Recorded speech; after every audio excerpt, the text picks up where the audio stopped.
읽은 말씀을 가지고 오늘 나눌 말씀의 제목은 견고하기를, 형통하기를 입니다. 작년에 성경 퀴즈 대회 하면서 문제로 나왔던 성경 구절이기도 하고 상반기 접어들고 하반기로 넘어가면서 읽었던 말씀 중에 가장 오랫동안 마음에 남았던 말씀이기도 합니다. 2026년이요. 매년 그렇지만 이 새해 첫 주 예배가 되면 한 번도 살아보지 않았던 시간들, 한 번도 경험해보지 못한 날들을 살아가야 되는 우리가 붙잡을 수 있는 말씀이 뭘까? 한 해 동안 우리 주고받는 인사처럼 복을 좀 받았으면 좋겠는데 병들은 좀 나았으면 좋겠고 살림살이들은 좀 펴졌으면 좋겠고 마음속에 무거운 짐이던 어려움들이 좀 해결되었으면 좋겠고 막혔던 길들이 열렸으면 좋겠고 어렵고 답답했던 관계들이 좀 원만했으면 좋겠고 이런 소원들, 이런 기도 제목들을 나누는데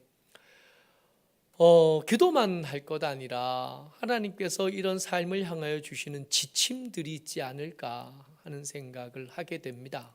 오늘 여호사밧이 감당할 수 없는 전쟁을 앞두고 나누었던 백성들과 의논했던 내용입니다.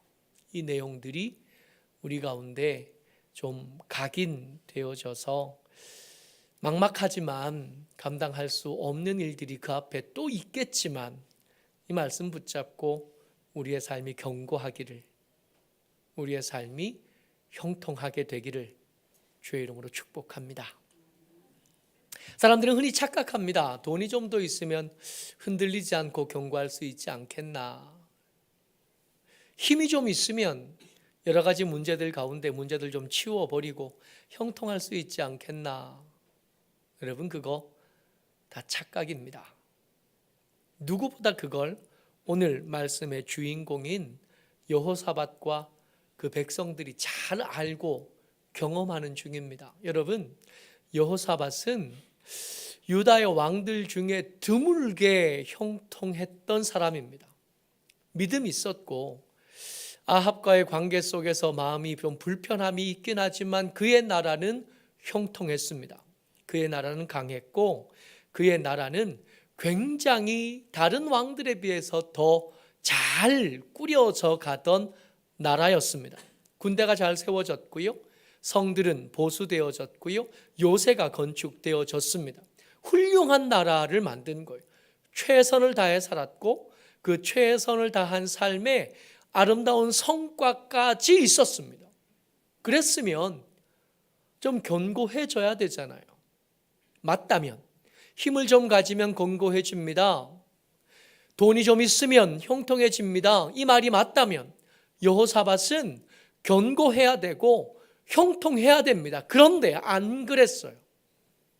강한 줄 알았는데 주변의 나라들이 모여서 연합군을 이루어 전쟁을 일으키고 찾아오니까 내가 이룬 그 강함, 내가 쌓아온 부유함이 더 강한 힘 앞에서 아무것도 아니라는 걸 알게 됐습니다. 이건 매번 그렇지 않아요?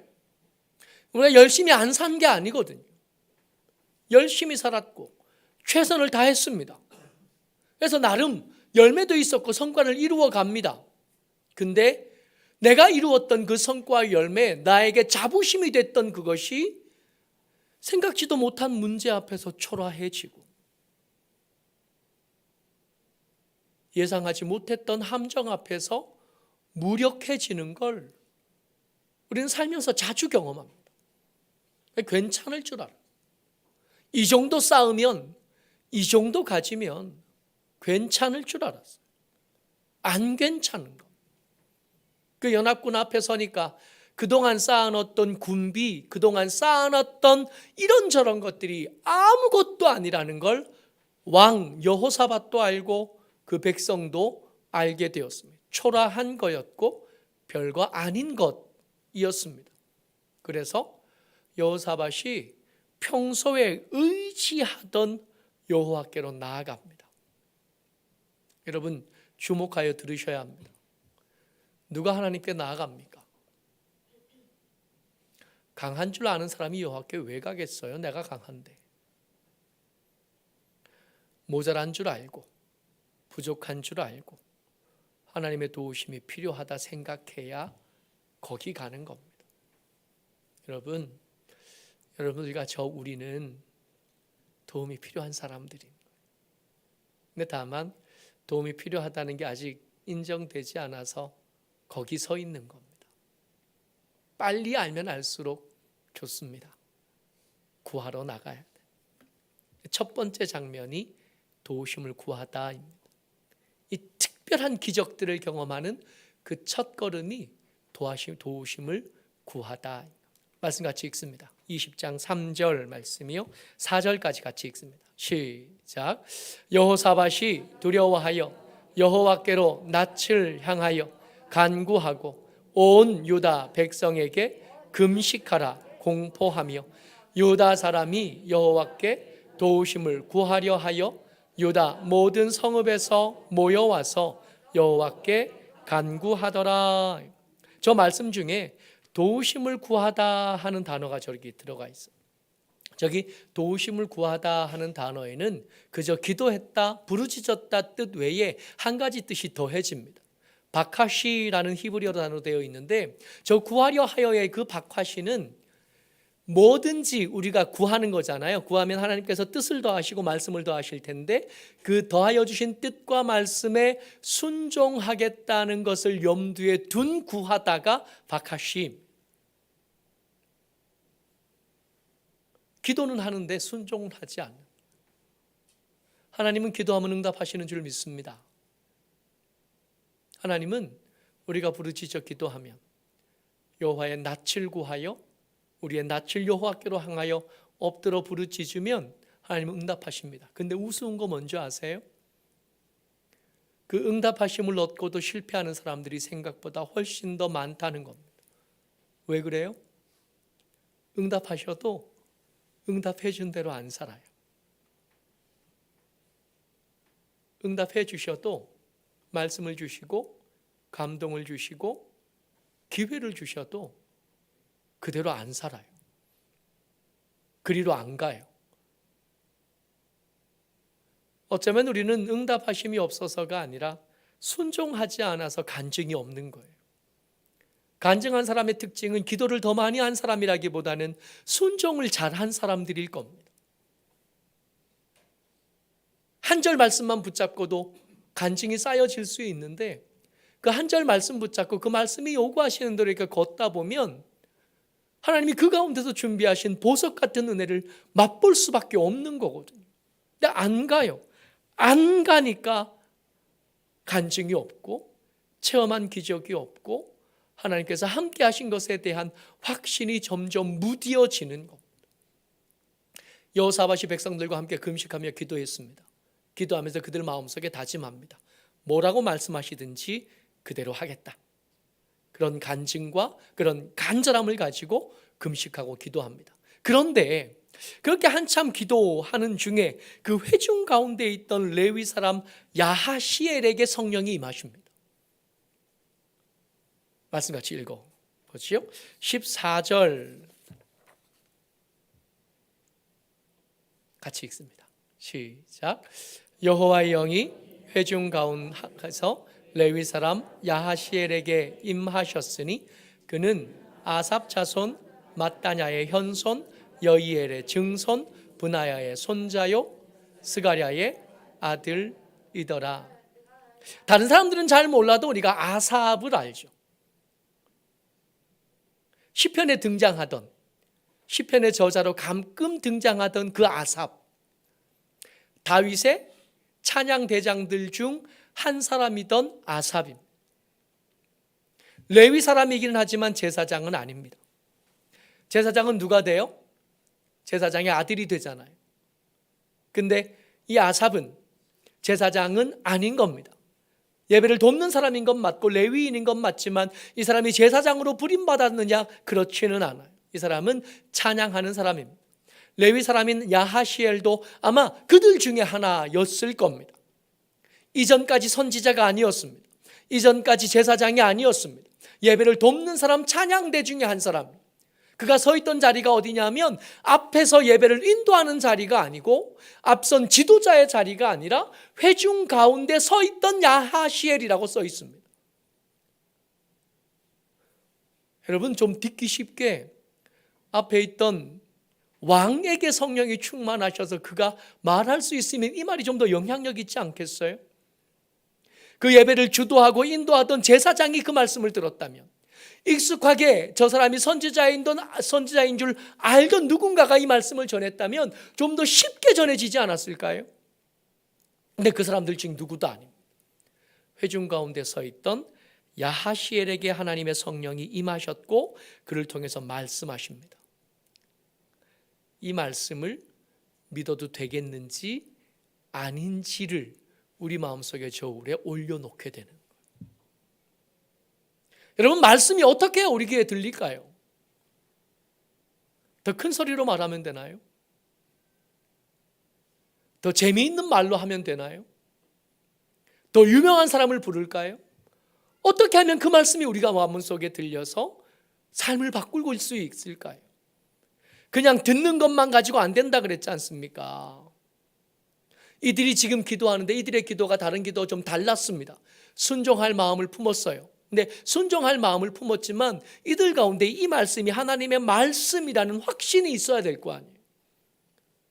그럼 더 좋은 수단이 있을 법본다 한데 하나님께서 그들 중에 누구도 택하지 않으시고 회중 가운데 서 있던 야하시엘에게 하나님께서 말씀을 맡기신 거예요. 그러면 이 단계에서부터 청중들은 고민해야 됩니다. 이 말씀이 맞나? 이 말씀이 내게 하신 말씀이 맞나? 내가 들어야 할 말씀이 맞나? 이 말씀이 하대로 하면 진짜 되나? 여러분, 모든 순간에 그래요. 야하시엘이 아니라 누가 말해도 우리는 믿지 않을 핑계를 만들기에 굉장히 유능합니다. 그래서 어떤 핑계든 찾아낼 수 있어요. 그때 그 사람의 표정이 확신이 없는 것 같았어. 그때 바람이 수상하게 불었어. 그때 빛이 좀 모자랐어. 뭐 이런 생각들 얼마든지 할 수 있습니다.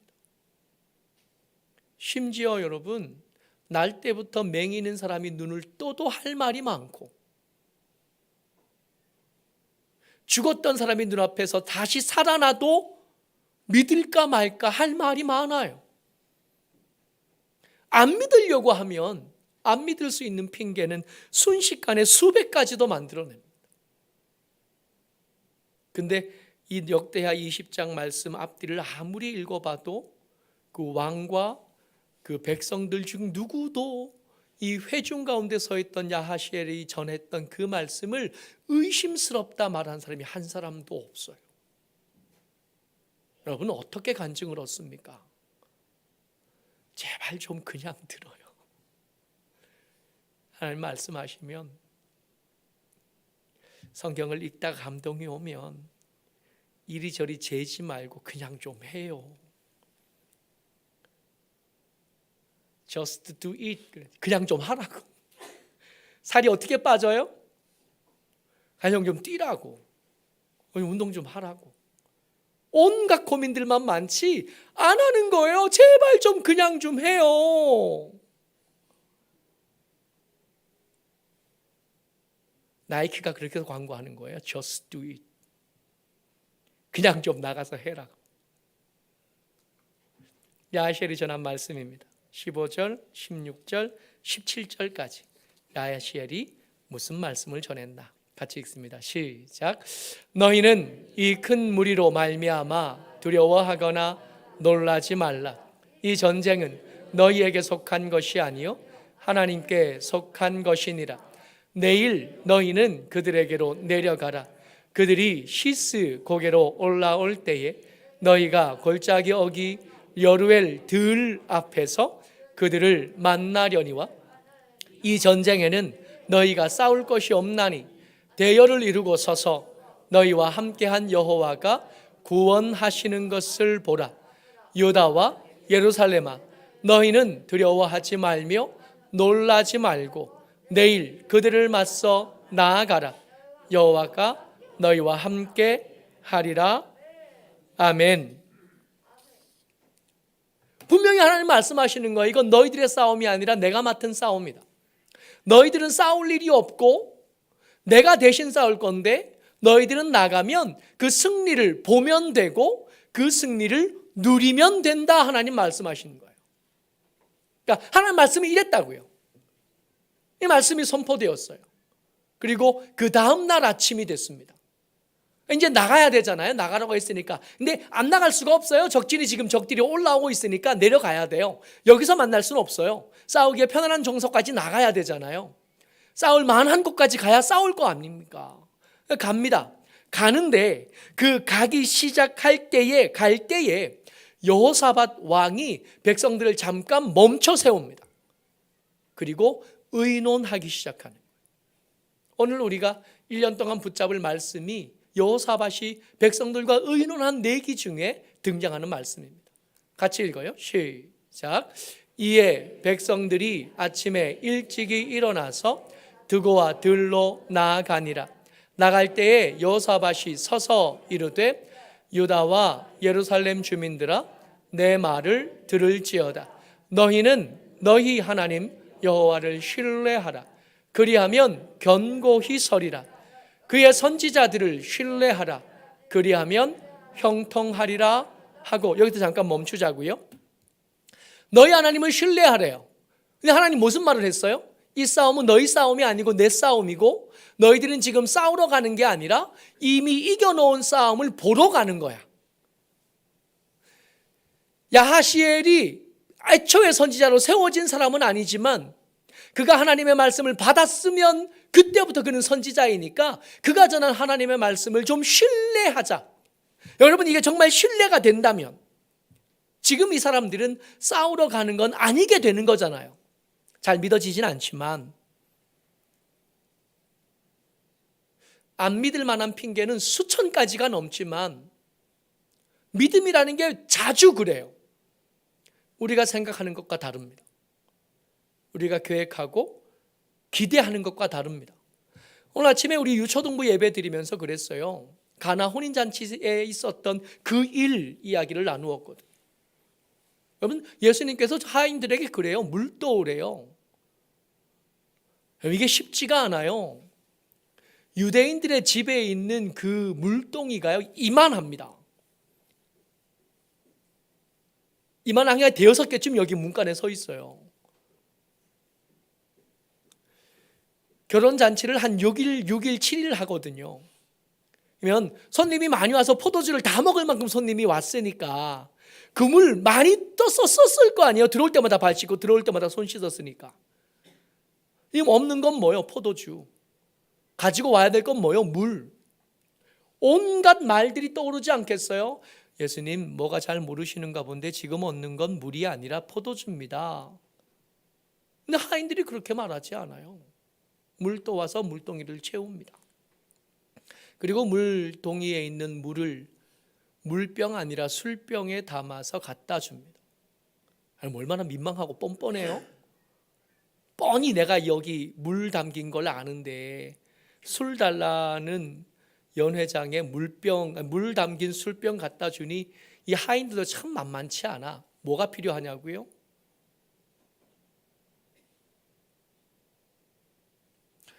앞뒤가 안 맞아 보이는 때가 있는 거예요. 전쟁이 눈앞에서 우리가 최선을 다해서 절대로 못 이길 것 같은 대군이 몰려오는데 하나님이 뭐라 그러셨냐면 이 전쟁은 너희 전쟁이 아니라 내 전쟁이야. 내가 싸울 거야. 그러니 너희들은 가서 승리를 보면 돼. 그러셨단 말이에요. 믿을 거냐 말 거냐, 정말 믿는다면 어떻게 해야 되는 거냐 하고 백성들하고 의논을 한 겁니다. 왕이 믿는다면 좀 달라져야 되는 거 아니냐, 틀림없이 싸우러 가는 거 아니다 말씀하셨으니 정말 믿는다면 안 싸우는 것처럼 하고 가야 되는 거 아니냐. 백성들과 더불어 의논하고 덮어놓고 믿으라고 하지 않습니다. 의논한 거예요.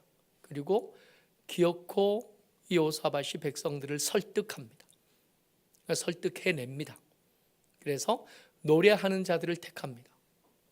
거룩한 예복을 입힙니다. 그리고 군대 앞에 세웁니다. 전쟁하러 가는 거 아니니까. 이 말씀 들으면서 전쟁하러 갈 때 총 안 들고 가도 돼, 찬송가만 들고, 이런 얘기를 하자는 게 아니에요. 하나님께서 말씀하신 것들을 진짜 믿을 거냐에 대한 이야기를 하고 있는 겁니다. 그래서 노래도 가르쳐요. 여호와께 감사하자. 그의 인자하심이 영원하다고 노래하자. 노래하면서 걸어갑니다. 여러분, 그렇게 가는데 복병이 등장해요.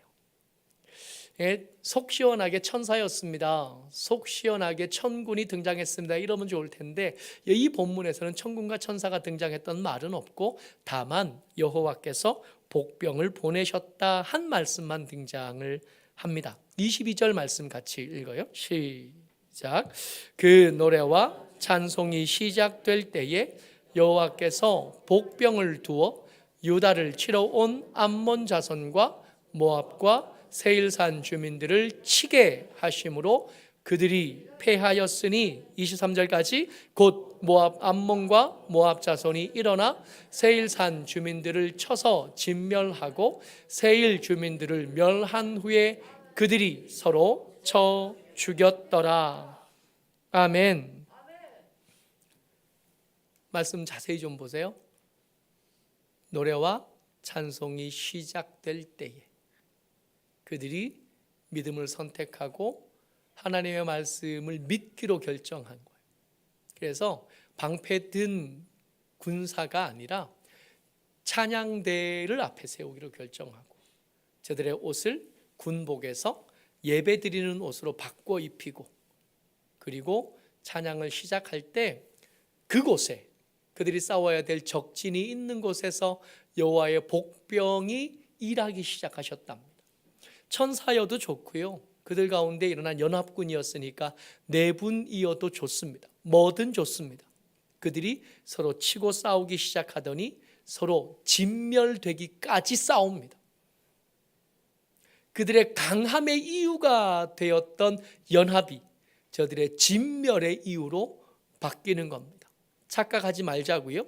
우리가 가진 강함의 조건이라고 생각하는 사람 많은 거, 돈 많은 거, 지위가 높은 거, 때로는 지위가 높은 것 때문에 망하고 사람이 많은 것 때문에 망하고 돈 많은 것 때문에 망하는 거거든요. 지금 그렇게 됐잖아요.